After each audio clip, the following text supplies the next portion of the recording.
আচ্ছা, রাস্তায় মোড়ের মাথায় দাঁড়িয়ে কিংবা স্কুলে টিফিনের বেল পড়লে ভিড়ের মধ্যে ঠেলাঠেলি করে শালপাতায় ঘুগনি কে কে খেতে বলো তো? আমি তো খুব খেয়েছি। স্কুলের টিফিন শেষ করেই যে ৫ টাকা বরাদ্দ ছিল আমার জন্য তা নিয়ে সোজা ছুটতে চলে যেতাম ঘুগনির ঠেলার কাছে।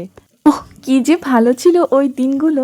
এখন জানো তো ভীষণভাবে মিস করি জীবনের ওই সুন্দর দিনগুলো, মানে স্কুল লাইফ। আর তো ফিরে পাওয়া যাবে না, তাই ওই অনুভূতিটা আনার জন্য আজ ঠেলায় যেরকম ঘুগনি বিক্রি হয় ওই রকমই ঘুগনি বানিয়েছিলাম।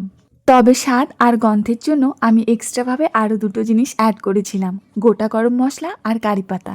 আমাদের টাউনশিপে একজন ঘুগনি সেল করতেন, তবে স্কুলের বাইরে নয়, স্কুল থেকে বেশ অনেকটাই দূরে মার্কেট কমপ্লেক্সে।